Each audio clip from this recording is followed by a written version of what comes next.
Hello and welcome back to my channel. On today's episode of What in the World is Steve Driving? You have a 2025 Dodge Charger EV with the Daytona pack. So this is the 650 horsepower top spec. Very interesting car. It's very strange circumstances of this car. It was canceled completely, as far as I know, just a few days after my friend acquired this car. So it's going to become, or is likely to become, an EV collectible, which is a funny thing to say. I think the Tesla Roadster might be the only one that is currently in that realm of conversation. But I do want to tell you, there are some reasons to like this car. Reasons not to like it too, such as support, which is probably not going to last as long as we like. But the reasons to like this car is it doesn't try to convince you it's an EV in the way that so many do. This car has a lot of real Dodge-ness to it, in obviously its exterior styling, but also the way that they manage their power pages and things like that in their UI on the nav screen.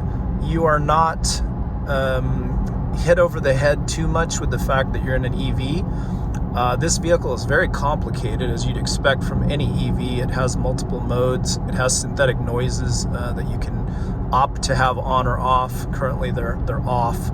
It can sound like a V8 if you want it to. Even with an external speaker called the Fratsonic, which is funny. It has very wide tires. The front are 305s. I think the rear are at least 315s, possibly larger.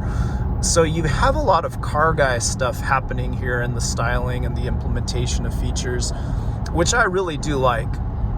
Now let's talk about the things that either I don't like or you won't like. And one is the steering. The steering is extremely vague. The seats are completely non-supportive from a sporty driver perspective. So, you could say it's Dodge being Dodge. It's not that indifferent to their ICE-powered cars, their Hellcats, all those brand-specific cars. I think this car probably won't be remembered over time that well, but I hope I'm wrong for the purposes of those who've purchased these or leased these and plan to keep them. It is a cool car. It does definitely not look like an EV, and of course, to me, that's one of the best things about it. It's very fast. I'm not, it's raining today. I'm in traffic. I'm not trying to set any speed records for sure. But it's fun to bring you a car like this. I didn't know today I'd be driving a car like this, and it's my first chance driving one at all. So I would say let's celebrate the things that make the car unique. It is cool that Dodge figured out this was their way forward until it wasn't. And now they're back to, putting some V8s and turbo inline sixes on the drawing board, which is the company we expect them to be. I guess they get another chance to do that, which is cool.